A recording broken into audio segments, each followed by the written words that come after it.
마쳤든 아니면은 학교를 마쳤든 그러면은 졸업장을 주거나 학점을 주거나 그래야 되잖아요. 그런 정보를 쓴다든지. 그래서 상대적인 비교 이게 굉장히 중요하고, 그다음에 평가를 하는 사람은 교사. 그리고 피드백은 잘 안 합니다. 저도 이제 현직 대학 교수입니다만 제가 시험 성적 매기고 학생들한테 피드백 거의 안 해요.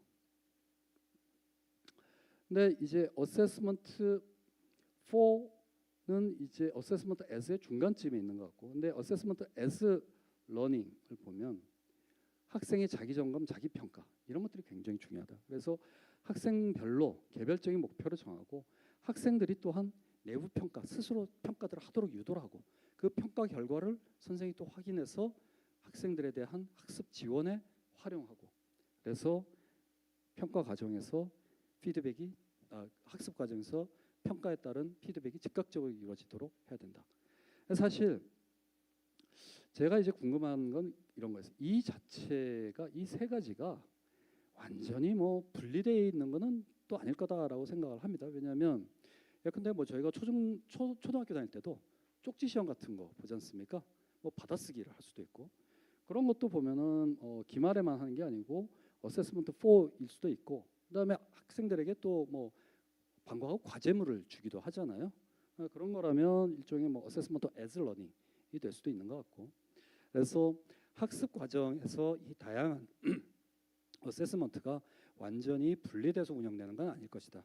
근데 다만 우리가 주목해야 될 부분이 어딘가, 특히 성인학습의 관점에서 성인학습자에 대한 개별화된 학습을 촉진하는 평가로서 주목해야 되는 점은 무엇일까라고 했을 때 어세스먼트 as learning. 그래서 학습이 모두 이루어진 다음에 그 학습 결과를 학습 내용을 학습자들이 잘 수용했는지를 따지는 어세스먼트 on 또는 어세스먼트 of learning에서 학습 과정에 통합된, 그래서 학습자들이 정말 학습 과정을 잘 따라오는지 점검하고 그들이 더 발전할 수 있도록 견인해 주는 어세스먼트 as learning으로 가야 되는 게 아닌가라는 것을 이제 말씀드립니다.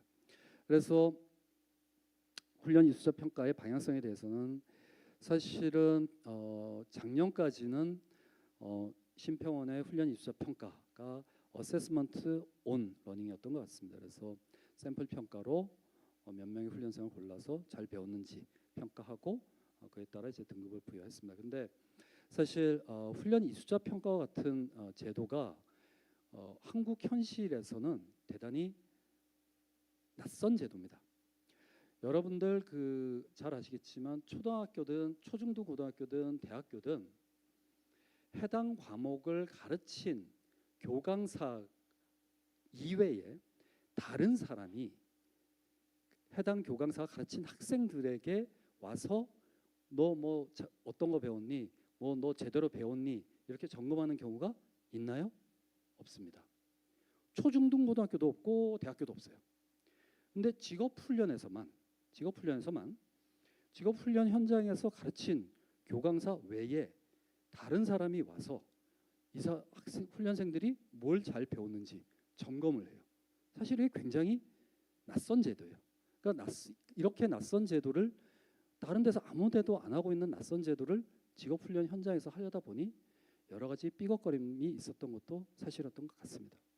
하지만 저는 이수자 평가가 설사 과거의 이수자 평가가 어세스먼트 오브 혹은 어세스먼트 온 러닝으로 되어서 그리고 낯선 제도로서 운영이 되면서 삐걱거림이 있었다 하더라도 직업훈련에서 정말 무엇을 배웠는지를 점검하는 문화, 그것의 중요성을 인식시켰다는 점에서는 저는 굉장히 큰 역할을 했다라고 자부합니다.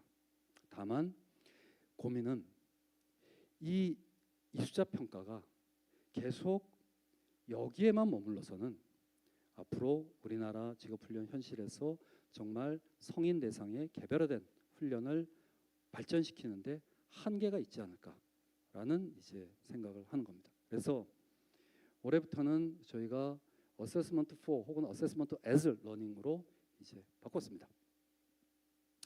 그래서 훈련 기관 저희가 강조를 하는 것은 뒤에 말씀드리겠지만 훈련생 개개인에 대한 평가, 이것은 훈련 기관에서 하시는 겁니다. 그 내일 배움 카드 훈련생이 연간 100만 명입니다. 그중에 장기 훈련 하는 사람들만 하더라도 50만, 60만이 됩니다. 그 50만, 60만을 어떻게 모두 다 시험을 치겠습니까? 뭐 심표원이 뭐 수능 출제기관도 아니고 관리기관도 아니고 할 수 없습니다. 훈련생 개개인에 대한 평가는 훈련 기관에서 해주시는 겁니다. 그래서 훈련 기관에서 내가 뭔가를 가르쳤는데 그거를 정말 훈련생이 제대로 배웠는지 검증을 하고 못 배웠으면 못 배웠다, 잘 배웠으면 잘 배웠다라고 해주셔야 합니다. 훈련생 개개인에 대한 평가는 훈련 기관 분들에게 부탁을 드리겠습니다. 대신 심평원에서는 뭘 해야 되냐면 훈련 기관에서 훈련생 각자를 평가하는 그 기준과 절차 이게 잘 돌아가고 있는지 그거는 저희가 살펴보겠습니다. 사실 대학교의 학점 인플레 얘기 많이 들어보셨죠? 근데 뭐 코로나 때 전부 다 비대면으로 하면서 학점 전부 다 A를 받아갔답니다. 그러니까 코로나 때 학점 따는 친구들은 기업들에서 이 성적표를 안 본대요. 근데 왜 그러냐? 대학교에서는 학생들한테 어떤 성적을 줬는지 외부에서 가서 보는 데가 아무 데도 없어요. 그러니까 교수님들이 그냥 성적 주면 끝이에요.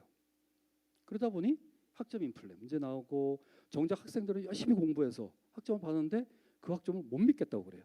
학생 입장에서 굉장히 짜증나는 일일 것 같아요. 근데 훈련의 경우는 여러 가지 어려움은 있겠습니다만 훈련 기관에서 훈련생들에게 어떻게 평가를 하시는지 그 평가의 기준과 절차가 적절한지에 대해서는 최소한의 검증은 하려 합니다. 이렇게 하면 여러 가지 기대되는 효과가 있을 것 같습니다.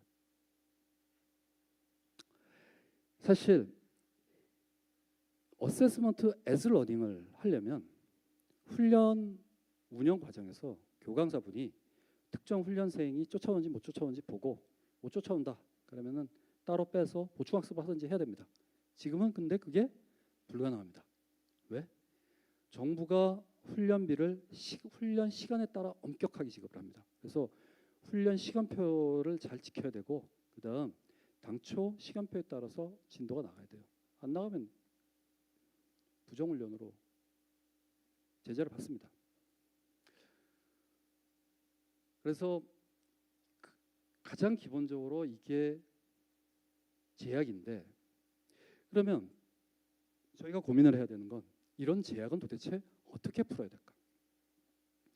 저희가 정부에게 훈련 시간 단위로 훈련비 주는 거 너무 그 빡빡한 규제이니까 그렇게 하지 맙시다 라고 하면 정부가 그렇게 합시다 라고 할 수 있을까요? 못합니다. 왜? 현실에서는 일정한 문제들이 존재했었어요. 훈련 부정의 사례들이 현실적으로 존재했었습니다. 그러면 훈련 부정을 근본적으로 해소할 수 있는 뭔가 대안을 찾아야 됩니다. 그 대안을 전제로 시간당 훈련비 이 문제를 풀어야 됩니다. 그걸 하려도 제가 봤을 때 훈련 이수자 평가가 바뀌어야 된다. 훈련생 평가가 바뀌어야 된다. 그래서 앞서 말씀드렸지만 일단 기존의 훈련 이수자 평가는 그 자체로서는 저희는 성과가 있었다고 생각합니다. 하지만 더 많은 발전에는 좀 발전하기 위해서는 변화가 필요하다는 거고요. 그다음에 훈련생에 대한 평가를 하려고 했을 때 사실 저희에게는 인프라는 굉장히 부족합니다. 저도 이제 현직 대학 교수기 때문에 학생들 대상으로 수업을 하는데 예컨대 경제학 원론을 가르친다 그러면 시중에 나가보면 경제학 원론 교과서 많습니다. 종류 많습니다. 그 중에 하나 골라서 제가 수업하는 거 그냥 교과서 보면서 쭉 진도 빼면 돼요. 한 학기 동안 진도 쭉 뺄 수 있습니다.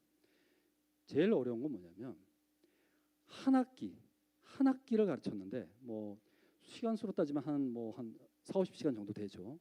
4, 50시간을 가르쳤는데 시험 치는 시간은 한두 시간밖에 안 돼요. 그리고 책 한 이만큼 두꺼운 걸 애들한테 가르쳤는데 시험 문제 내는 거는 뭐 한 두세 장 거기다가 쓸 수 있는 것밖에 없어요. 그러면 제일 고민은 첫째 어떤 문제를 내야 내가 가르친 것 중에 정말 핵심적인 것들을 애들한테 확인을 할 수 있을까? 둘째, 애들이 도대체 어떻게 쓴 걸, 애들이 쓴 것 중에 어떤 거를 S를 주고 어떤 거를 C를 주고 그 기준은 뭘까? 그게 저한테는 가장 어렵습니다. 가르치는 건 차라리 쉽습니다. 하지만 저는 평가하는 게 제일 어려워요. 그런데 초중등 학교는 교과목 몇 개 안 됩니다. 국영수 몇 개 안 돼요. 대학 전공 과목 해봤자 몇 개 안 됩니다. 근데 직업훈련 능력 단위가 10,000개예요. 원칙적으로는 10,000개의 능력 단위에 대해서 어떻게 평가해야 될지 평가 가이드라인 같은 게 다 있어야 돼요. 근데 지금 평가 가이드라인 몇 개 있나요? 한 1,000여 개 되나요? 그다음 앞서 말씀드렸지만 평가라고 하는 것도 천차만별인데 예컨대 경제학 원론을 가르치고 최영섭이 평가하는 것과 다른 대학 교수님이 평가하는 건 또 다를 수 있습니다. 근데 저희가 추구하는 건 비슷한 걸 배웠으면 비슷한 평가 결과가 나오도록 하자라는 거잖아요. 그러면은 최영섭의 평가 결과와 다른 대학 교수님의 평가 결과가 비슷해져야 됩니다. 근데 이 비슷해지려면 어떻게 되냐? 서로 평가한 거를 예컨대 나는 이렇게 평가했고 당신은 저렇게 평가했고 서로 비교도 해볼 수 있어요. 근데 저희는 지금까지 그런 경험이 있었나요? 그런 경험은 없어요. 평가의 경험에 대한 공유도 없습니다. 사실 그래서 직업훈련에서 제대로 된 평가를 하기 위한 여건은 굉장히 부족합니다. 그러나 중요한 건 그런 여건이 부족하다고 해서 우리가 평가를 안 하면 영원히 아무것도 안 바뀌어요. 부족한 여건에서 뭔가를 해야 됩니다. 이게 저희들의 숙제입니다. 저희는 그런 거예요. 잘 포장된 도로를 달리면 예컨대 마라톤에서 뭐 40 풀코스를 3시간 4시간 안에 끊을 수 있을 것 같아요. 근데 정작 우리가 달려야 되는 길은 울퉁불퉁하고 오르락 내리락 하는 그런 산길이에요. 그런 산길에서 10시간이 걸릴지 20시간이 걸릴지 혹은 아예 못 갈지 아무도 몰라요. 하지만 안 가보면 어떤 상황이 될지 아무도 모르는 겁니다. 그런 상황이다. 그래서 사실 이 훈련생 평가가 발전을 하려면 정부만이 아니다라고 생각합니다. 또는 심평원만이 아니다라고 생각합니다. 훈련 교강사, 훈련 기관, 사실 직접 직업훈련의 현장에서 훈련생을 가르치고 평가하시는 분들, 이분들의 역할이 어쩌면 훨씬 더 크다고 생각합니다. 그래서 일단 심평원 입장에서는 이런 원칙을 다시 한번 분명히 하겠습니다. 훈련생 개개인에 대한 평가는 다시 한번 말씀드리지만 훈련 기관의 몫입니다. 그리고 훈련 기관에서 그러한 평가를 잘 운영하는지에 대한 검증은 심평원이 하겠습니다. 그리고 저희가 어세스먼트 애즈 러닝 이것의 정착을 위해서 훈련기관에서 훈련 평가 체계가 정착되도록 저희가 노력하겠습니다. 지원도 하고 그래서 저희가 코칭도 하고 뭐 여러 가지 노력하겠습니다. 그리고 평가 경험의 공유 이런 것들도 저희가 나름대로 확산되도록 노력을 하고요. 사실 정부 이제 그 유순동 사모님 와 계십니다만 저도 뭐 정부에 계속 건의를 하겠습니다. 사실 직업훈련 그러면 취업 이렇게만 이제 이해되는 경우도 많습니다. 하지만 이게 얼핏 생각하면 맞는 것 같습니다. 왜냐하면은 직업훈련이라는 게 일과 관련된 역량을 길러내는 거기 때문에 뭐 당연히 그래야 될 것 같은데 달리 생각해 보면 직업훈련이라는 게 반드시 새로운 일자리로 취업을 위해서만 하는 게 아닙니다. 지금 현재 하고 있는 일자리에서 필요한 역량을 길러낼 수도 있잖아요. 그렇기 때문에 어떻게 보자면 훈련 자체에 뭔가 성과 지표가 있어야 됩니다. 그게 뭘까? 훈련을 통해서 뭔가를 배웠다. 이게 먼저 있어야 됩니다. 그래서 훈련을 하고 훈련한 분야와 상관없이 아무 데로나 취업한다? 그러면 안 됩니다. 그럼 잘못하면 훈련 안 하고 취업시키는 게 훨씬 시간도 단축되고 돈도 덜 드는 게 될 수 있어요. 훈련과 상관없이 취업시킨다? 잘못하면 훈련 자체의 존재 의의를 날려버리게 됩니다. 그게 아니라 훈련이라고 하는 것 자체에 고유한 가치가 있어야 된다. 훈련이라는 걸 통해서 뭔가를 배웠다.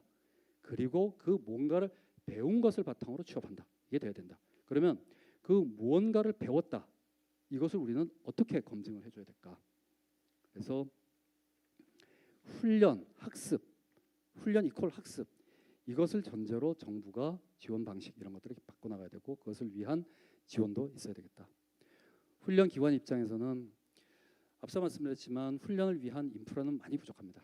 근데 뭐 저희 심평원에서 평가 도구 같은 것이 만들고 합니다만 턱도 없습니다. 능력 단위가 만개입니다. 게다가 이거를 장기에 할 수도 있고 단기에 할 수도 있고, 그래서 훈련기관 내부에서 다양한 평가 도구들을 만들고 활용해 주시길 부탁드리고, 그리고 훈련 목표에 맞춰서 실제 역량 함양을 지원하기 위한 평가 방식 이런 것들을 이제 실제로 해주시기 바랍니다.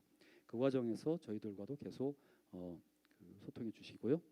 그리고 제일 중요한 건 교강사의 평가 관련 역량 개발입니다. 이 부분에도 기관에서 관심 가져주시고, 당연히 저희 한국기술교육대학교에 능력개발교육원이 또 있습니다. 능력개발교육원에서도 교강사 분들의 역량 개발을 위한 지원도 계속하도록 저도 관계하시는 분들과 협의하고 노력하겠습니다. 자, 제가 말씀드릴 거는 이제 여기까지입니다. 제 얘기가 이미 그 훈련기관의 훈련의 현장에서 겪으신 거에 비하면 너무 좀 부족한 얘기일지도 모르겠습니다. 하지만 어쨌든 앞으로 우리나라 직업훈련이 정말 앞으로는 훨씬 더 큰 사회적인 중요성을 가지게 될 것이다라고 생각을 합니다. 그러한 사회적 중요성이 그처럼 높아지는 상황에서 훈련 자체의 내실을 기할 수 있는 그런 방향에서 훈련생 평가가 발전되었으면 합니다. 그에 대한 여러분들의 많은 고민과 노력 부탁드리겠습니다. 저희도 같이 노력하겠습니다. 감사합니다. 네, 감사의 박수 전해주시기 바랍니다. 우리 최영석 원장님께서 정말 중요한 키 메시지와 더불어서 기조 연설로 본 설명의 문을 활짝 열어주셨는데요. 무엇보다 학습자의 중점을 둔 역량 기반 훈련의 중요성과 함께 또 Assessment for 혹은 as Learning의 중요성, 이 숫자 평가 방향성을 위해서 많은 노력 기울여 주시겠다라는 참 든든한 말씀 주셨습니다. 감사합니다. 네, 이어서 이제 두 번째 세션 안내해드린 대로 전문가 대담을 진행하고자 하는데요. 잠시 두 번째 세션을 준비하는 동안 오늘 설명회를 준비해 주신 분입니다. 훈련성과 평가센터 김병환 센터장님을 제가 직접 자리 이동해서 만나 뵙고요. 잠시 대화 나누는 시간을 가져보고자 합니다. 오늘 이 자리에 함께해 주신 우리 훈련기관의 많은 관계자분들 또 임직원분들께서 오늘 설명회를 위해서 자리해 주시면서 다양한 질문들을 주셨거든요. 제가 대신해서 우리 센터장님과 이야기 나누고 질문 전달해 드리고자 합니다. 안녕하십니까 센터장님. 네, 오늘 정말 많은 우리 훈련기관의 관계자분들 자리해 주셨고요. 다양한 질문을 주셨는데 우리 평가도구 개발 확대 또 체계 구축 지원에 대한 요청이 상당히 많았습니다. 더불어 몇 가지 소개를 드리면 평가도구 샘플이 더 많았으면 좋겠습니다라는 메시지와 또 평가도구에 대한 전반적인 지식을 알고 싶습니다. 또 마지막 능력 단위별 평가도구를 많이 개발해 주셨으면 좋겠다라는 메시지가 있었는데요. 사실 우리 센터에서는 장기간에 걸쳐서 그간 개발 배포한 평가 도구들이 많이 있으셨고요. 이를 또 앞으로도 개발해 주실 계획이 있으신지, 더불어 평가 체계 구축 지원을 위해서 현재 센터가 생각하고 계시는 실효성 있는 지원책은 어떤 부분들이 있는지 우리 센터장님께서 직접 말씀을 해주시면 우리 기관 관계자분들께서 굉장히 든든한 마음으로 들으실 수 있을 것 같아요. 답변 부탁드립니다. 사실 저희 심사평가원은 매년 평가도구 개발과 함께 기개발된 평가도구 또한 업데이트하여 최신화하고 있습니다. 현재까지 개발된 평가도구는 능력단위 약 303개에 약 427개의 평가도구가 개발되었고요. 4차례에 걸쳐서 평가도구 경진대회를 통한 수상받은 기관의 우수한 평가도구 또한 심사평가원 홈페이지를 통해서 공개하고 있습니다.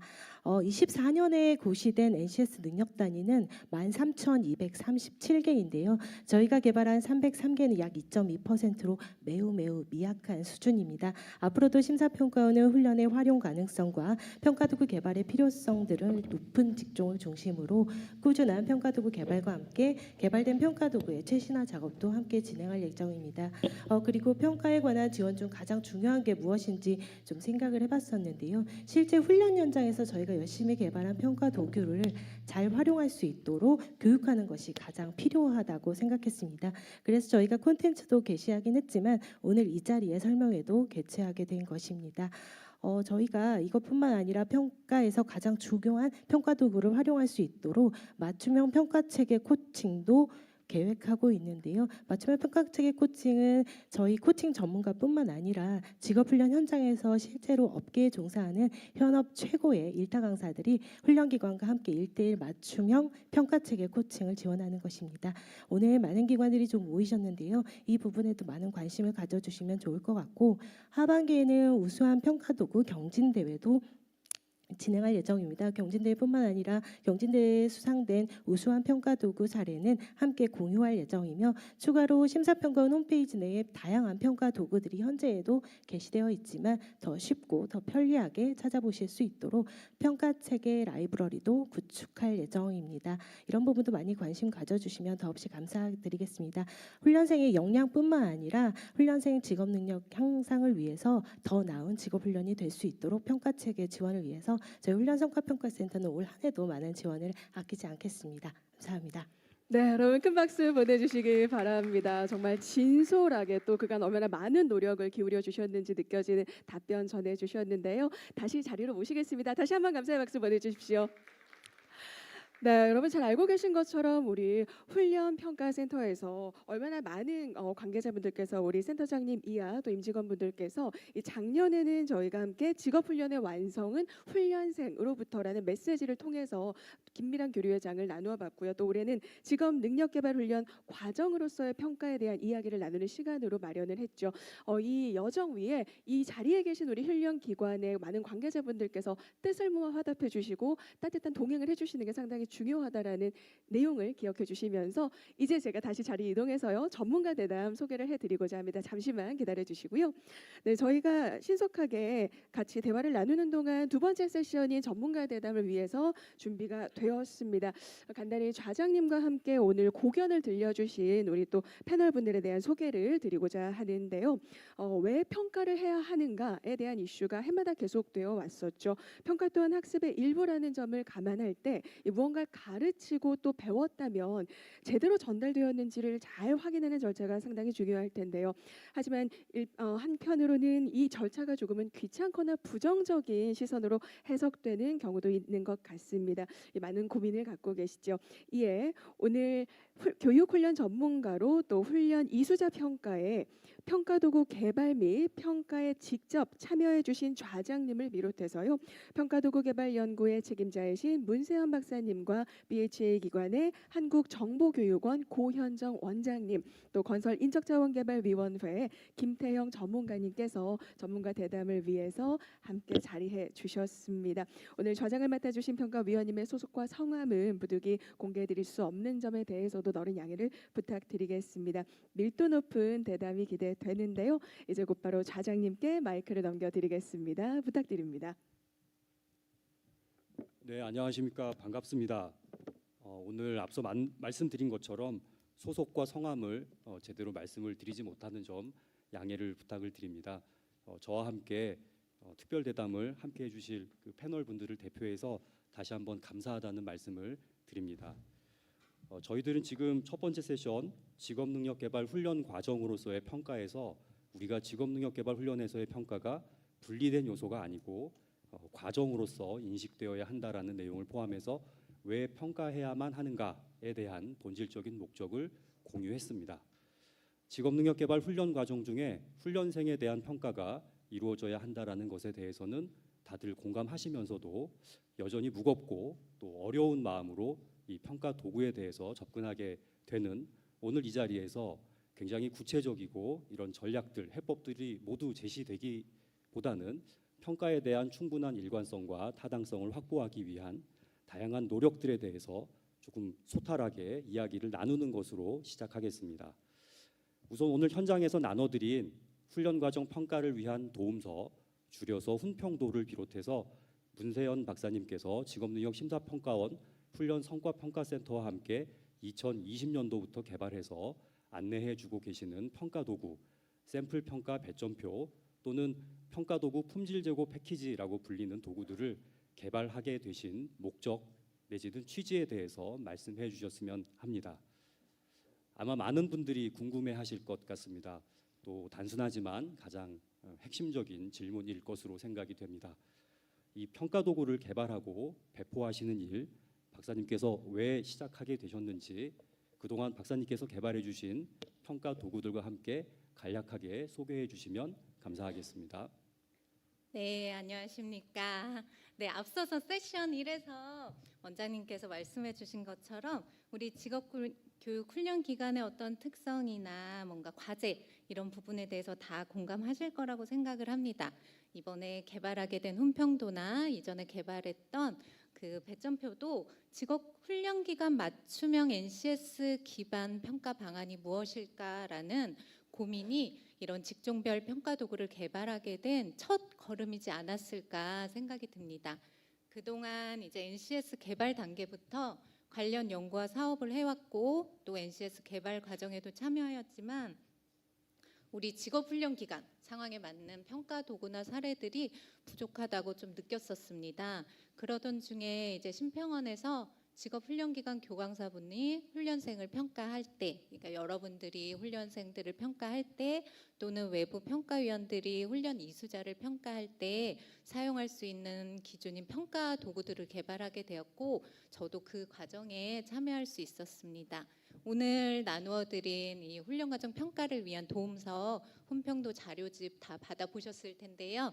그것 또한 우리 직업능력개발 훈련 과정, 훈련 기관의 평가 품질을 제고하고 실효성을 높이기 위해 개발되었다고 말씀드릴 수 있습니다.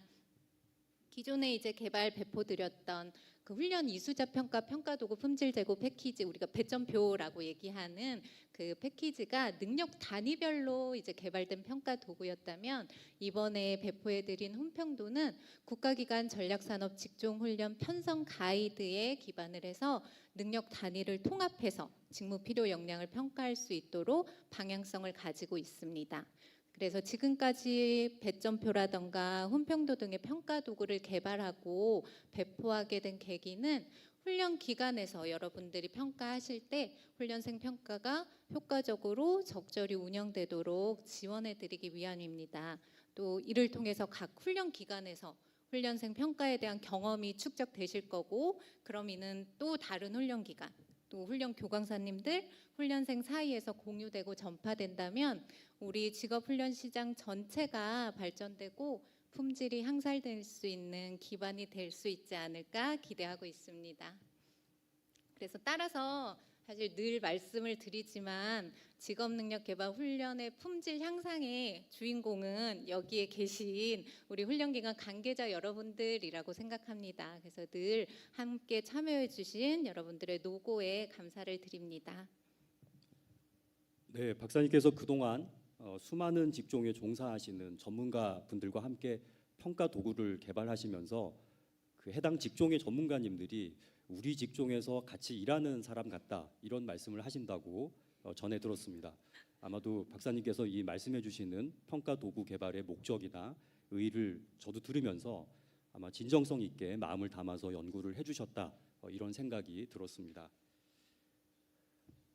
그동안 개발해 주셨던 이런 결과물들을 한번 정리해 보자면 평가도구 품질제고 패키지라는 이름으로 제공됐었던 평가도구 배점표와 배점 기준이 NCS 능력단위별 능력단위 요소를 가급적 다양하게 사용해서 개발된 평가도구라면 훈련과정 평가를 위한 도움서 오늘 배포해드렸던 훈평도는 국가기관 전략산업 직종 훈련의 직종 정의와 편성 가이드의 능력 단위를 토대로 해당 직종의 입직 단계 직무 필요 역량을 측정할 수 있는 평가 도구와 지침 등을 포함한 패키지 형태의 가이드라고 이해해 볼 수 있습니다. 그럼 두 번째 질문을 드리겠습니다. 이 평가 도구를 개발하고 배포한다라는 것이 훈련기관 내부 평가를 위한 품질 제고를 위한 그것을 위함이라고 할 수 있을 것 같은데 이 박사님께서는 평가 도구를 개발하실 때 평가의 일관성과 타당성 확보뿐만 아니라 산업계 요구에 기반한 분야별 평가 도구를 개발하셔서 이 노동시장의 채용 실효성 확보를 위해서도 노력하셨다고 들었습니다. 이러한 우수 인력 육성과 노동시장 채용의 실효성 확보를 위한 평가 도구의 개발 절차에 대해서 말씀을 부탁을 드립니다. 네, 절차에 앞서서 아까 좌장님께서 최고의 칭찬을 해주셨는데 엄숙한 분위기에서 너무 빠르게 넘어갔습니다. 현장에서 일하는 사람 같다라는 칭찬 잘 새겨 듣도록 하겠습니다. 네, 평가 도구 개발은 이제 능력 단위별 평가 도구 배점표를 비롯해서 올해 이렇게 능력 단위를 통합한 평가 도구 개발 연구를 진행하면서 사실 신병원 관계자분, 연구 개발진들, 저를 비롯한 많은 분들이 가장 염두에 두었던 부분은 직업 훈련 현장에서 교강사님들이 많이 찾아주시는 자료가 되었으면 좋겠다라는 부분이었습니다. 그러기 위해서는 직업 훈련 기간에 우리의 어떤 특성을 담아내되 산업 현장에도 기반을 해야 된다라는 이 두 가지 요소를 모두 고려하였습니다. 평가 도구 개발을 위한 절차는 이러한 점을 반영을 해서 먼저는 직종별로 평가 도구 개발을 위한 전문가 협의회를 진행을 하였고요. 그다음에 이 과정에서 평가 과제나 문항 초안을 개발하고 그다음에 평가 도구 개발 워크숍을 통해 초안을 더 가다듬는 최종본을 만드는 단계를 거쳤습니다. 그래서 추가 검토 및 확정을 했고요. 이렇게 확정된 안에 대해서 운영 기간, 여기 모이신 직업 훈련 기간, 운영 기관들의 활용성을 검토하는 FGI로 5단계로 진행하였습니다.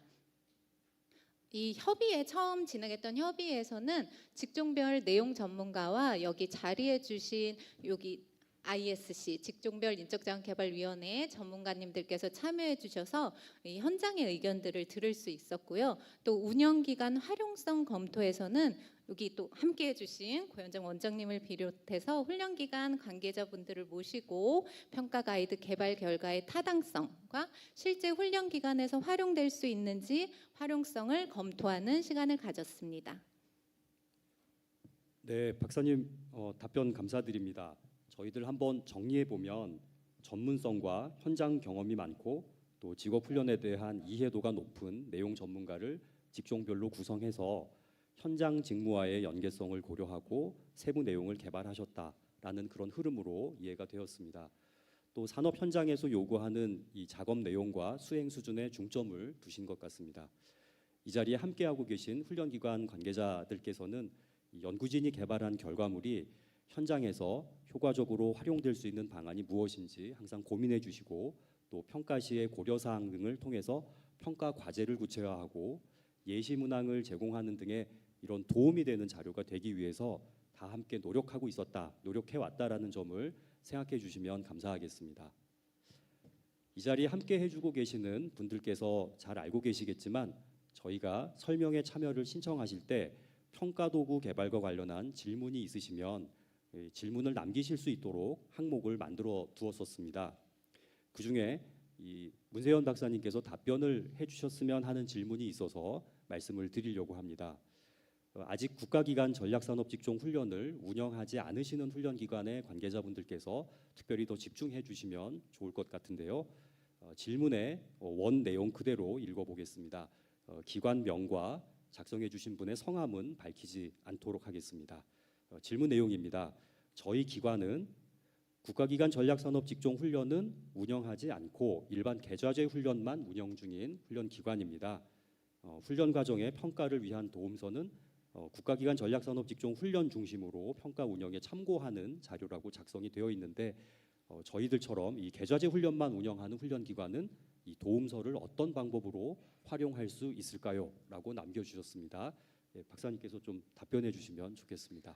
네, 이번에 이제 개발된 훈련과정 평가를 위한 도움서 이제 훈평도는 국기 직종을 기반으로 개발되었지만 모든 직업 훈련 과정에서 활용하실 수 있습니다. 요거를 제가 3가지 관점에서 조금 말씀을 드려볼까 하는데요. 첫 번째는 같은 직종, 그러니까 국기 직종하고 같은 직종을 운영하시는 계좌제에서는 훈련 시간이라던가 훈련생 수준 등을 고려해서 제시된 평가 과제를 취사 선택해서 수정 보완해서 활용하실 수 있습니다. 즉 이번에 제공해드린 13개의 직종과 같은 계좌제 훈련 직종을 운영하시는 경우에 여러분들이 직종별 평가 모듈에 있는 평가 주제 중에 우리한테 필요한 주제는 무엇인가 고민하시고 선택해서 활용하실 수 있는 것입니다.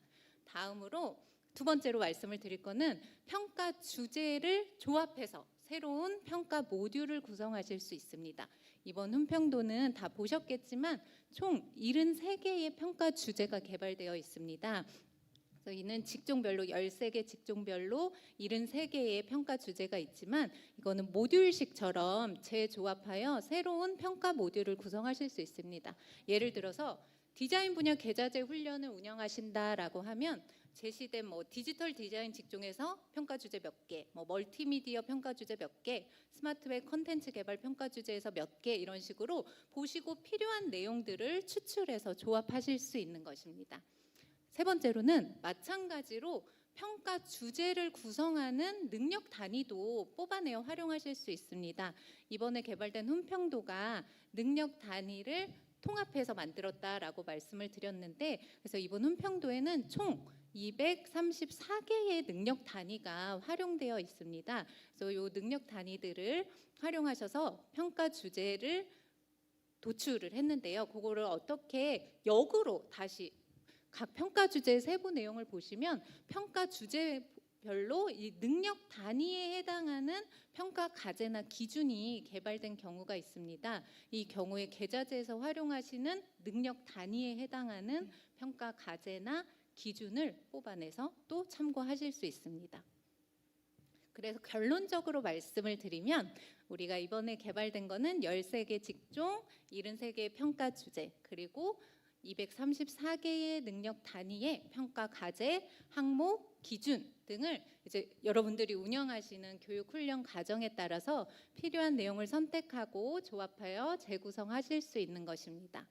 네, 모듈이나 레고 블럭을 생각하시면 될 것 같은데요. 특히 그 나누어드린 자료집 1권 마지막에 보시면 개발된 평가 주제와 능력 단위 리스트가 쭉 나와 있거든요. 그래서 그 리스트들을 보시고 활용하시면 되겠습니다. 그 다음에 이제 좀 더 추가적으로 그럼 훈련 과정에서 어떻게 개발할까 하는 부분은 세션 3에 있는 제 강의에 집중해 주시면 좋겠습니다. 네, 이상입니다. 네, 박사님께서 답변과 함께 다시 한번 강조하신 것처럼 저희 대담 그 두 번째 세션 지금 진행 중인데 이 세션 마치고 나면 쉬는 시간 갖고 그 이후에 세 번째 세션에서 문세현 박사님께서 방금 전에 답변해 주신 내용을 중심으로 또 상세하게 진행을 해 주실 예정입니다. 네, 다 함께 참고해 주시고 참석해 주시면 감사하겠습니다. 그러면 저희들 이렇게 문세현 박사님께서 들었던 그런 답변 내용들 이어서 다음 전문가님하고도 이야기 나눠보겠습니다.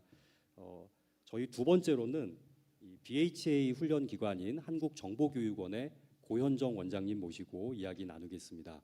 원장님께서는 2023년도에 국가기관 전략산업직종훈련 1개 직종에 대한 평가 도구 개발부터 또 현재는 훈련 과정 평가를 위한 도움서라는 이 자료집이 나올 때까지 개발된 여러 평가 도구와 가이드들이 훈련 기관에서 원활하게 또 유용하게 활용될 수 있을지를 검토하는 활용성 검토 FGI에 적극적으로 참여해 주신 것으로 알고 있습니다.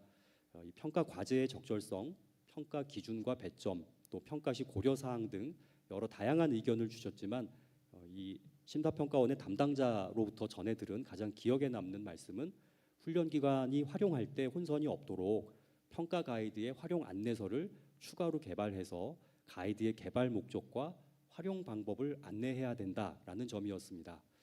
그런 의미에서 오늘 배포해드린 훈련 과정 평가를 위한 도움서, 이것도 원장님께서 주신 몇 가지 아이디어 중에 착안한 그런 이름이라고 들었는데 어떤 의미로 이렇게 명명을 하신 것인지, 또 활용 안내서의 추가 개발을 제안하신 이유도 궁금합니다.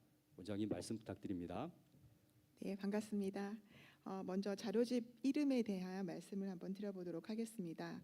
전년도 11월에 평가 가이드라인 개발 연구에 대한 FGI에 참석했었습니다. 그때 제가 가장 먼저 들었던 생각은 가이드라는 것의 의미가 혹시나 강제성을 갖지는 않지만 정책이나 또는 시책 같은 지침으로 자칫 오인하면 꼭 활용해야 된다라고 하는 기관의 부담감을 가지시는 경우가 많이 있기 때문에 그런 내용들에 대한 우려였었습니다. 현장에서는 이미 우리 나름대로의 평가 도구를 갖추고 있는데 혹시 가이드가 배포되었을 때 혹시 이대로 하라는 건가라고 하는 고민을 하게 되는 경우가 있기 때문입니다. 그래서 도움말 또는 설명서, 참고서, 활용서, 활용 자료 등과 같은 몇 가지 단어를 제시했었습니다. 아마도 그것을 심평원에서 잘 정리해서 만들어 주신 것 같습니다. 평가도구 개발과 관련된 자료들은 이해를 돕기 위해서 제공되는 참고 자료이기 때문에 유연하게 활용해 주셔도 됩니다.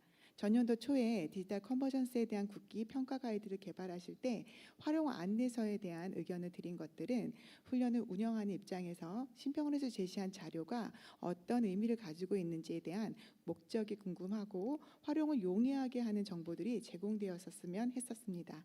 자료에 대한 학습 보조 자료가 활용 안내서에 해당한다고 생각하기 때문이죠.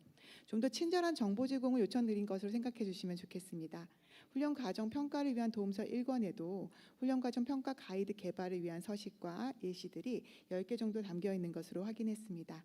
개발된 자료들이 잘 활용될 수 있도록 앞으로도 심평원에서 쉽고 친절한 정보 제공을 해주실 것을 거듭 요청드립니다. 네, 원장님 말씀을 듣고 보니까 이 FGI에 참여해 주셨던 분들의 의견을 바탕으로 이 말씀하신 내용들을 포함해서 더 상세한 그런 자료를 안내해 드릴 수 있어서 굉장히 다행스럽다 이런 생각이 듭니다. 그러면 이어서 또 질문을 드리겠습니다. 이 원장님께서 훈련성과평가센터에서 운영하는 맞춤형 코칭 사업의 코칭단으로도 참여해 주셨던 것으로 들었습니다. 훈련 과정 운영 중에 기관에서 어려움을 겪고 계시는 그런 관계자분들이 계시다면 직접 방문해서 노하우를 아낌없이 전수해 주셨다고 들었습니다. 기관에 방문하셨을 때 훈련 과정 운영과 관련돼서 주된 어려움으로 파악되신 영역이 있으신지 궁금합니다. 그리고 또 평가 도구 개발과 관련한 어려움을 잘 극복할 수 있도록 원장님께서 훈련 기관에 나누어 주신 그런 노하우를 좀 짧게 소개해 주시면 감사하겠습니다. 네, 맞춤형 코칭 사업은 훈련기관 관계자가 코칭 참여를 신청할 때 원하는 코칭 영역을 선택할 수 있었습니다. 그 영역 중에서 이 자리에서 논의하고 있는 평가 도구와 가장 밀접하게 연관이 되어 있는 영역이 평가 실행이라고 하는 영역이라는 생각이 드는데요. 제가 다녀온 기관의 거의 대부분이 이 평가 실행 영역을 포함해서 운영상 어려움이 있음을 표현해 주셨던 것 같습니다. 저는 노하우를 전해드릴 때 가장 중요하게 생각하는 부분이 쉽게 전달하고자 하는 부분입니다. 예를 들어서 좀 어려운 단어들, 훈련 과정의 난이도, 훈련 내용을 고려해서 평가 도구의 적절성을 확인한다. 이런 것들을 듣게 되면 평가 문항 구성이 훈련 과정 목표 달성 여부를 측정할 수 있는지 확인한다. 이런 것도 들으면 사실은 되게 어렵습니다. 그래서 듣는 사람이 머릿속에 물음표를 떠올리지 않도록 평가도구 우수 사례나 경진대회 우상작이나 샘플평가 재배점표 같은 것들을 예시를 들어서 설명을 드리곤 했었고요. 이미 기개발되어서 있었던 안내된 자료들을 바탕으로 우리 기관만의 자료로 만드는 것이 가장 빠르게 적용할 수 있는 방법이라고 말씀드렸었습니다. 예를 들어서 우리가 훈련 과정의 난이도, 훈련 내용을 고려해서 평가도구의 적절성을 확인한다라는 말은 사실 잘 감이 오질 않죠. 하지만 대부분의 훈련교사들은요, 내가 무엇을 평가를 하면 이 교과목의 내용을 우리 훈련생들이 알고 있는지 확인을 할 수 있습니다. 따라서 먼저 어려운 키워드들은요, 잠시 접어두시고 내가 이 교과에서 평가해야 되는 내용을 기준으로 평가 문항을 만들고 해당 문항별에 해당하는 기준에 대해서 만든 다음에 다시 이 내용을 펼쳐서 역산하시면 난이도와 훈련 내용을 점검하게 되는 것입니다. 대부분 적절성이라는 단어나 난이도라는 단어가 주는 압박에서 내가 정말로 평가를 하고 점검해야 되는 내용을 놓치는 경우가 발생하고요. 시작을 못하는 경우가 있습니다. 그럴 때는 우리 훈련교사들끼리 또는 평가관리자가 있다면 함께 모여서 서로 이야기를 통해서 우리 훈련교사들이 무엇을 평가하고 싶은지, 어떤 내용이 이 교과에서 핵심인지, 그리고 그 핵심을 알고 있는지 여부를 확인하기 위해서는 우리는 무엇을 체크해야 되는지, 어떤 내용을 알고 있다면 난이도가 큰 것을 확인할 수 있는지 등을 체크하면 평가 유의사항에 대한 부분을 걸러낼 수 있습니다. 어려운 키워드에 우리 몰입되지 말고요. 우리가 알고 있는 키워드를 대입해 보시게 되면 기개발된 자료들을 통해서 내가 만든 자료랑 비교하시면 되고요. 체크하시게 되면은 보다 접근하실 때 좀 쉽게 다가가실 수 있습니다. 처음에 만나는 어려운 용어를 우리가 하고 있는 여러 가지 행동들이 이미 있거든요. 거기에 대입하시고 역산해 보시면 쉽게 접근이 가능합니다.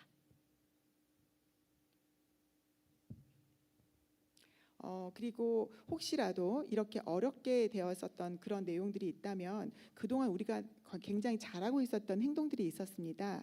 그 모든 행동들과 모든 것들이 연관이 되어 있었고 우리가 모두 했었던 내용들이라고 하는 것을 좀 기억하셨으면 좋겠습니다. 다만 그 내용들이 연결되어 있었던 연계성을 잘 몰랐었기 때문에 혹시 그게 어려웠던 게 아닐까라고 생각해 보시면 되고요.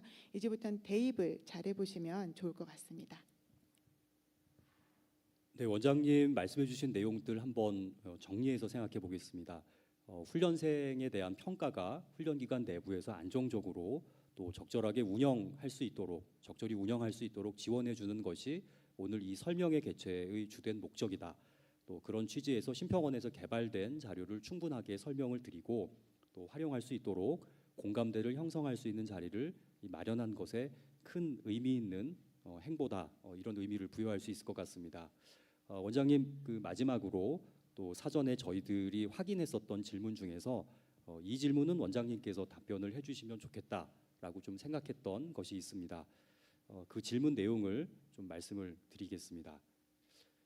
질문을 남겨주신 관계자께서 혹시 직접 참석을 하셨다면 특별히 더 도움이 되기를 바라겠습니다. 이번에도 질문을 해주신 훈련 기관이나 관계자분 성함은 밝히지 않고 질문의 내용을 말씀을 드리겠습니다. 질문입니다.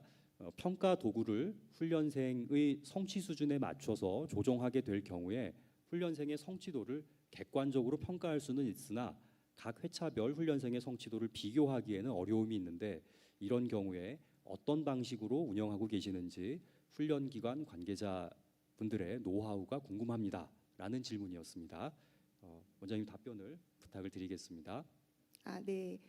아까 기조 연설에서 최영섭 원장님이 말씀하셨던 거하고 좀 일맥상통하는 부분인데요. 보통 NCS 이수자 평가라고 한다면은 절대 평가를 기준으로 하고 있습니다. 예를 들어 이 과목의 학습을 마치면 70% 이상의 문제를 해결할 수 있어야 한다 같은 이런 명확한 목표를 설정하고 그 목표에 얼마만큼 도달하는가에 따라서 수준을 판단하는 그런 정도라고 볼 수 있겠죠. 기수별로 동일한 학습을 한다 하더라도 우리 아이들은 성취 수준이 다 다를 수 있고요. 그런 부분들을 평가 이후에 추가로 저희가 보충 수업이나 보충 자료 등등에 대한 지원을 통해서 성취 수준을 좀 더 향상시키기 위한 노력은 다들 하고 있습니다. 하지만 성취 수준에 맞춰서 평가 도구를 개발하고 우리가 평가하게 되면은 그 조정된 성취 수준을 보완하기 위해서 최종 평가만 진행하게 된다고 한다면 조정된 그 성취 수준에 의해서 원했던 성취 수준은 도달하지 못할 수 있고 그 부분에 대한 걱정이 당연히 생길 수 있습니다. 그렇기 때문에 사전평가나 학습 도중에 보여지는 수준에 대해서 평가 도구를 보완해서 원래 시행하던 기본적인 평가 외에 추가로 형성평가나 최종평가에 추가적인 평가를 시행해서 보완을 하시면 됩니다. 예를 들어서 객관식 시험이나 과제, 수시 쪽지 시험, 프로젝트 제시 발표 이런 것들을 통해서 기존의 평가를 보완하시고 성취 수준을 향상시킬 수 있는 방향으로 지원하는 것입니다. 특히 훈련 과정에서 훈련생들의 개별적인 학습 패턴과 성장 추세를 평가하고 과거 훈련 데이터를 기반으로 해서 벤치마킹 지표를 설정하게 되면 훈련생의 성취 수준을 비교해서 추가적인 학습을 지원할 수 있도록 하고 조금 낮거나 높은 수준을 향상시키고 완성할 수 있도록 도와주게 되어 있습니다. 하지만 가장 중요한 것은 훈련생의 성취도를 객관적으로 파악하고 평가하는 것도 중요하지만 시작점이 다른 훈련생들을 훈련하는 동안 부족한 부분을 채워나갈 수 있게끔 우리가 좀 더 적극적인 다양한 지원이 필요하고 그런 지원의 일환으로 다양한 종류의 평가를 기준으로 스스로 진단하고 앞으로를 계획할 수 있도록 하는 것이라고 생각합니다. 네, 원장님 말씀 감사드립니다. 원장님께서 전해주신 이런 노하우들 사실 나름대로 오랜 시간 또 연구하시고 훈련 과정들을 운영해 오신 결과들이기 때문에 이 자리에 함께 참석하신 관계자 여러분들께서 더 의미 있게 활용하실 수 있는 그런 답변이 아닐까 이런 생각이 듭니다. 함께 해주셔서 다시 한번 감사를 드리고 이제 다음으로 연사님을 소개를 해드릴 차례인 것 같습니다. 이 산업 현장의 생생한 목소리를 들을 수 있는 통로가 여전히 또 좁은 편이고 또 직업훈련 현장에서 이런 산업 현장의 생생한 목소리를 반영할 수 있는 그런 시스템을 갖춘 훈련기관도 많지 않을 것이다 이런 생각이 듭니다. 그래서 오늘 이 자리에는 산업계 전문가이신 건설인적자원개발위원회의 김태영 전문가님과 이야기를 나누겠습니다. 이 김태영 전문가님께서는 이번 훈련과정 평가를 위한 도움서 개발에 참여하시면서 문세현 박사님과 BIM 분야와 친환경 건축 시공 분야의 평가 가이드 개발에 도움을 주신 것으로 들었습니다. 먼저 인적자원개발위원회에 대한 간략한 소개와 또 이번 과제에 참여하신 계기를 말씀해 주시면 감사하겠습니다. 네, 반갑습니다. 방금 소개받은 건설인적자원개발위원회에 근무하고 있는 김태환 과장입니다. 자장님께서 말씀 주신 것처럼 저희 기관에 대해 좀 생소하신 분들도 있을 것 같아서 먼저 기관에 대해 좀 간략하게 소개를 먼저 드리겠습니다. 산업별 인적자원개발위원회란 간단히 줄여서 인자위 또는 ISC라고 이제 부르기도 하는데요. 저희가 하는 이제 목적은 산업 현장의 의견을 반영해서 현장 중심의 인력 양성 지원을 목적으로 산업계를 대표해서 현장과 정부의 정책을 연결하는 그런 역할을 수행하기 위해 만들어진 조직입니다. 저희가 이제 수행하고 있는 업무 분야로는 산업 분야에 대한 인력 수요를 파악하고 또 산업 분야에 대한 NCS를 개발 그리고 또 개선하고 확산하는 또 업무를 하고 있고요. 자격 개발과 보안과 같은 그런 업무들도 이제 수행을 하고 있습니다. 제가 소속된 이제 건설인적자원개발위원회의 경우에도 협회와 기업 그리고 노동자들이 모두 참여해서 현장 중심의 이제 인력 양성 체계 마련에 모두 좀 노력을 기울이고 있습니다. 아마도 이러한 조직의 아마 역할 때문에 직업능력심사평가원에서 평가도구 개발 연구를 진행하실 때 저희에게 연락을 주셨던 것 같고요. 저도 연락을 받았을 때는 직업훈련기관에서 활용할 평가도구를 개발하신다는 목적을 듣고는 주저없이 이제 참여할 수 있었던 것 같습니다. 네, 이 김태영 전문가님과 같은 산업계 종사자 이런 분들께서 평가 도구 개발 연구에 적극적으로 참여해 주셔서 또 직업능력 개발 훈련 현장의 그런 교육과 평가 내용이 산업 현장의 요구를 적절하게 반영할 수 있었다라는 그런 생각이 듭니다. 이 전문가님께서 평가 도구 개발에 참여하실 때 어떤 역할을 담당하셨는지 말씀해 주시면 좋겠습니다.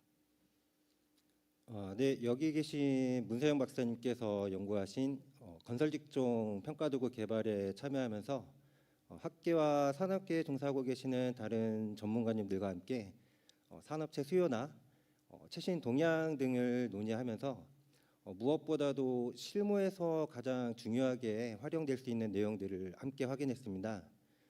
마침 저도 토목을 전공해서 첫 직장을 건설 회사에서 시작을 했었고요. 그 이후에는 건설기술자 이제 교육기관에서 업무를 담당했었기 때문에 더 적극적으로 참여할 수 있었던 것 같습니다.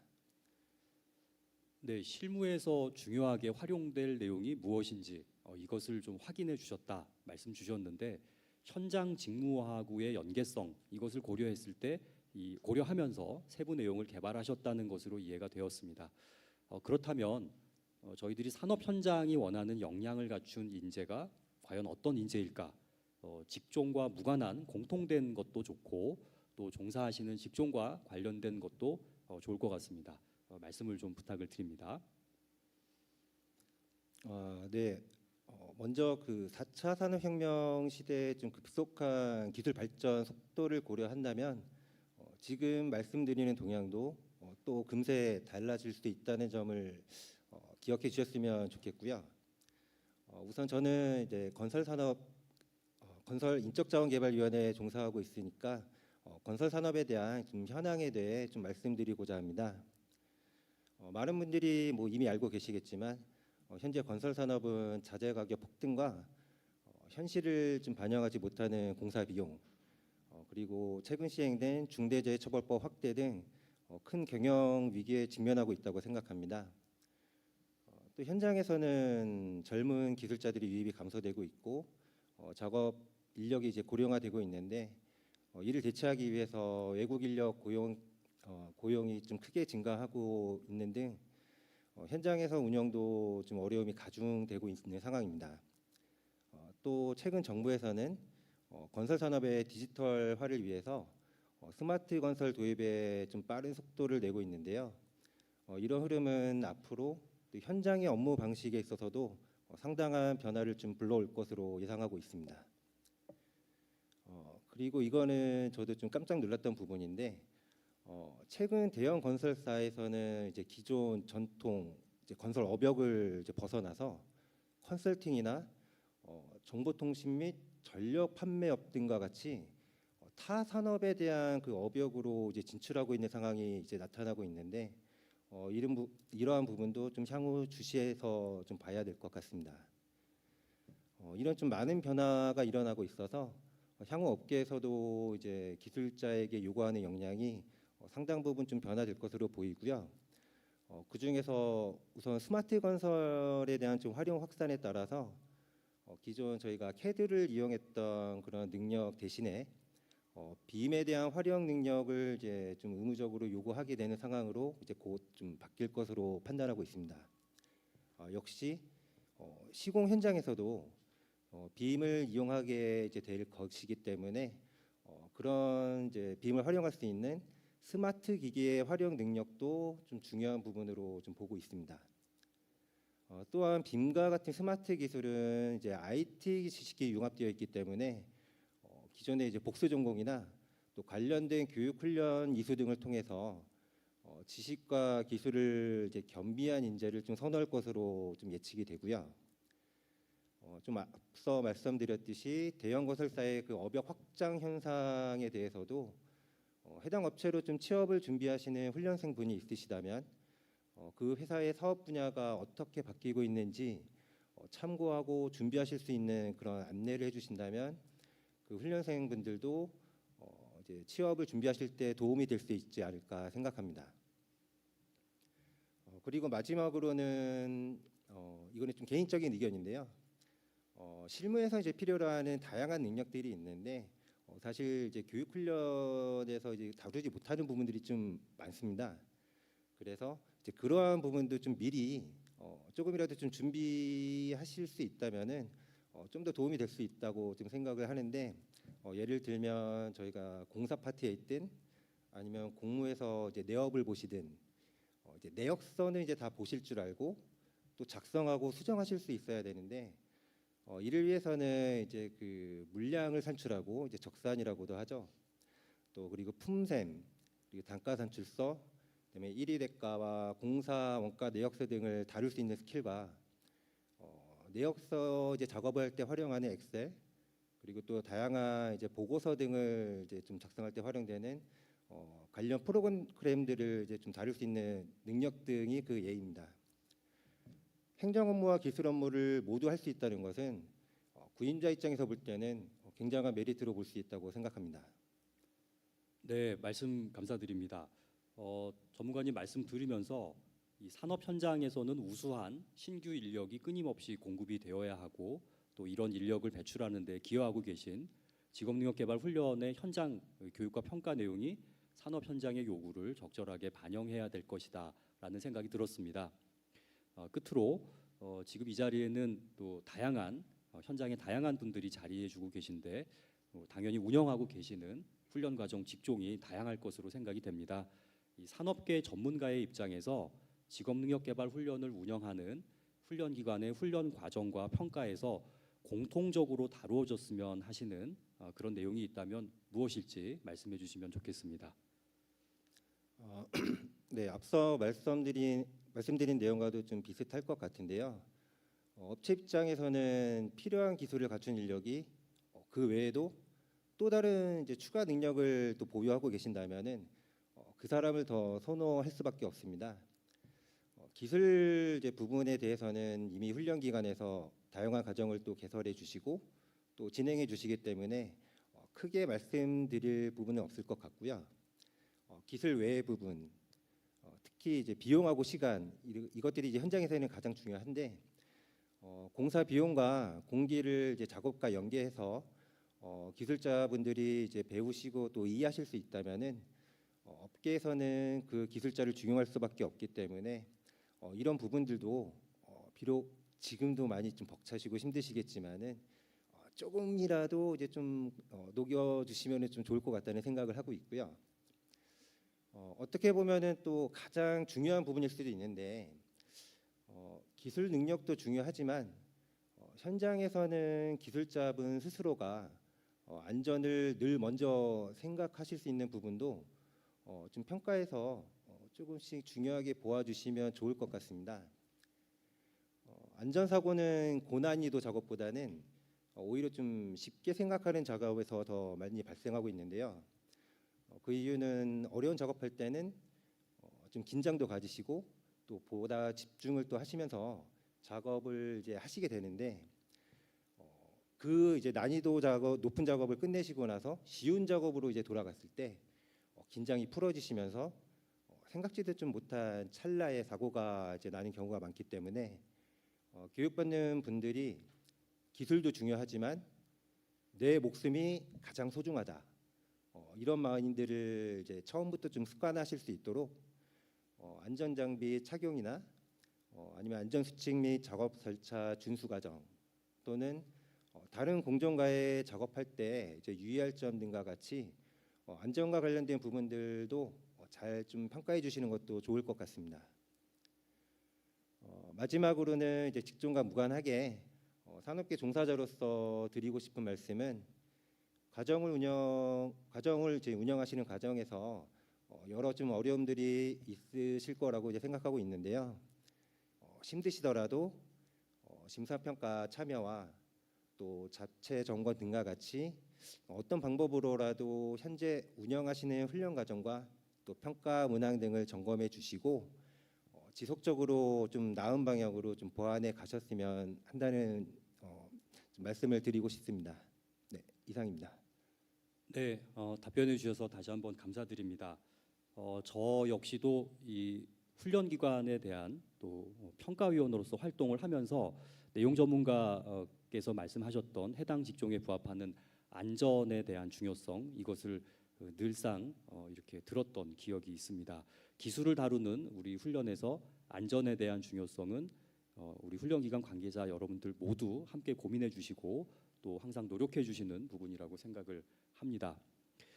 심사평가 참여 또 자체 점검 등을 통해서 현재 운영하고 계시는 훈련 과정에 대한 끊임없는 점검과 보완 이것을 강조를 해주셨는데 훈련 기관은 산학협력의 노력과 결과를 객관적으로 평가할 수 있는 시스템을 구축하고 이러한 산학협력의 선순환 구조가 이루어지도록 또 심사평가원에서도 적극적인 지원이 필요하지 않을까 하는 그런 생각이 들었습니다.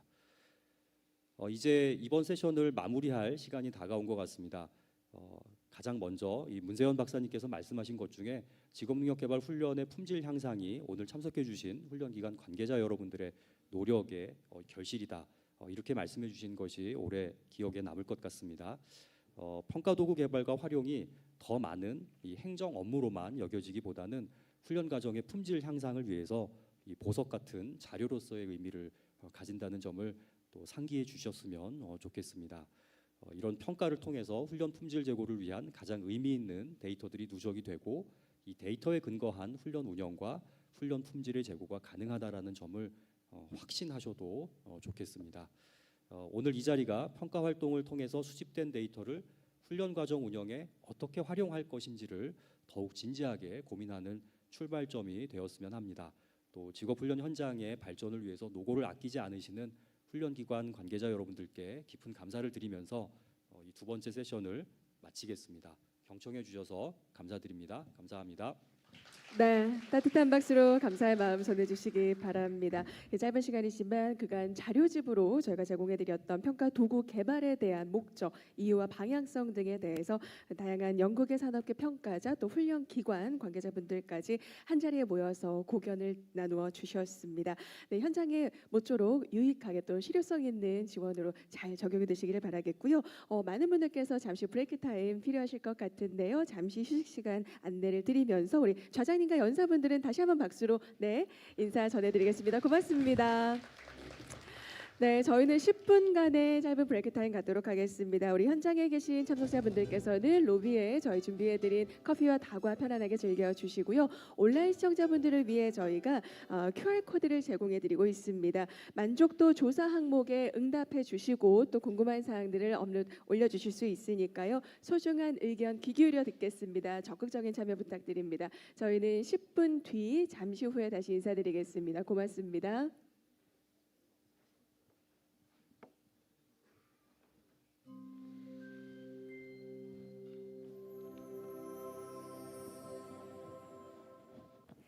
안녕하세요. 직업능력개발 훈련 과정의 평가 품질 및 실효성 제고를 위해 개발된 훈련 과정 평가를 위한 도움서를 소개드릴 아나운서 장선영입니다.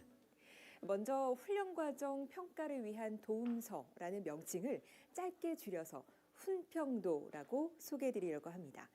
이 훈평도는 그간 NCS 직종의 개별 능력 단위로 개발됐던 직업능력 심사평가원 훈련 성과 평가센터의 평가 도구 품질 제고 패키지의 NCS 능력 단위 통합편으로 국가기관 전략 산업 직종 훈련을 중심으로 개발됐습니다. 훈련기관 관계자분들께서는 직업능력 심사평가원에서 자료를 개발해서 배포했을 때 가장 처음 드는 생각이 필수로 활용해야 하는지라고 하시던데요. 훈평도 활용은 필수가 아닙니다. 훈평도는 평가도구 개발에 대한 이해를 돕기 위한 참고 자료로 개발됐습니다. 훈평도는 직업능력 개발 훈련 과정의 평가 품질 및 실효성 제고를 목적으로 합니다. 훈평도는 국가기관 전략산업 직종훈련의 편성 가이드에서 확인할 수 있는 권장, 선택 능력 단위를 기준으로 NCS 능력 단위, 훈련 기준 등을 재조합해서 평가 주제를 도출했고 평가 주제별로 평가 목표, 평가 과제 및 문항 기준 등을 포함해 개발했습니다.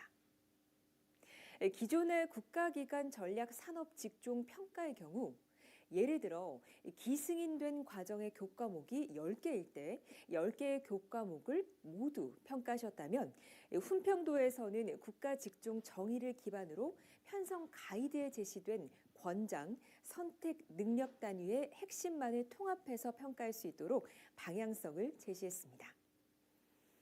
훈평도에는 총 13개의 국가기관 전략 산업 직종이 담겨 있습니다.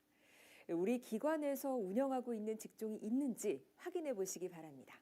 혹시 아직 개발되지 않았다면 유사 직종이나 개발된 도구들을 수정, 변형해서 활용하실 수도 있습니다. 훈평도 구성을 알아보도록 하겠습니다.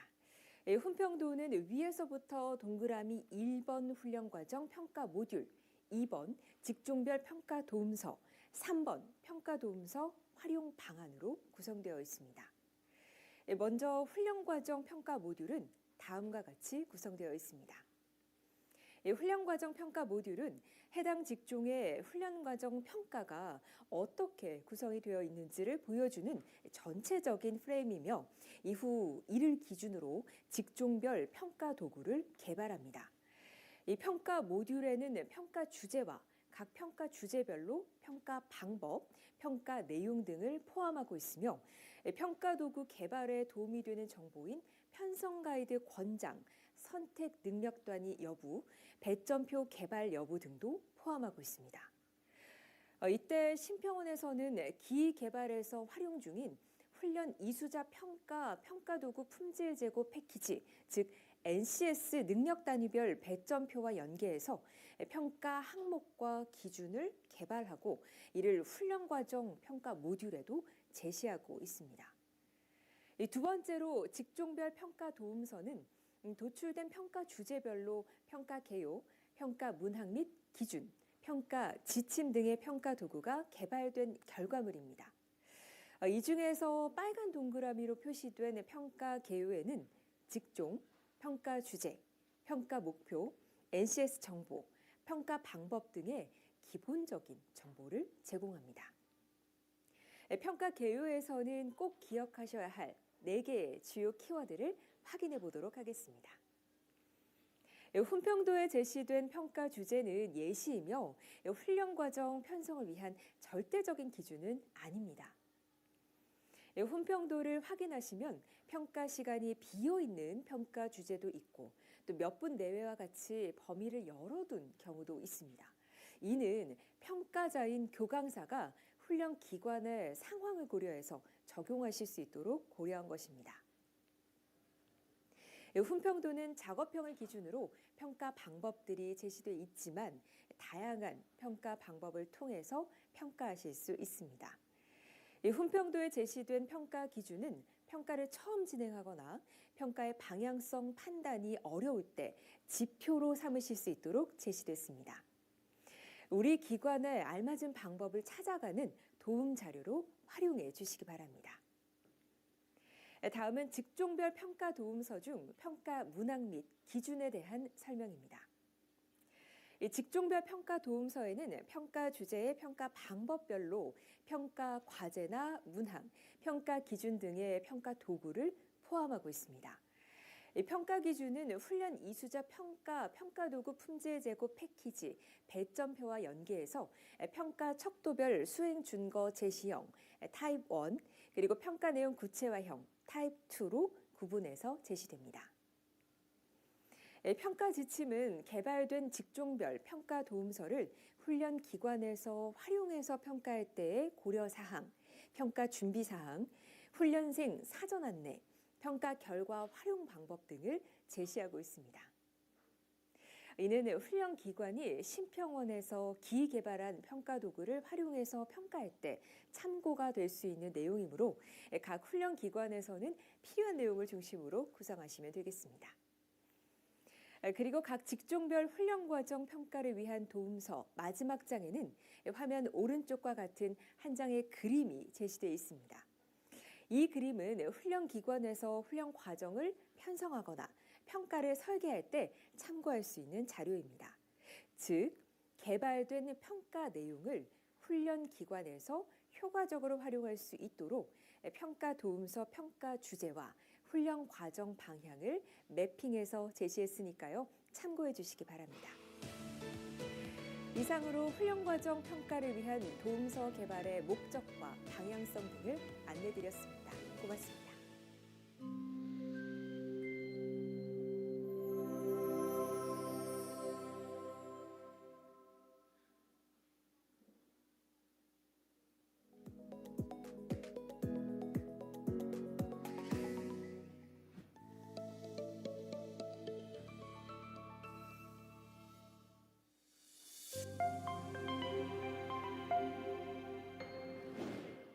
저는 10여 년간 실내 건축 인테리어 현장 관리 업무를 하다 퇴직을 하게 되었습니다.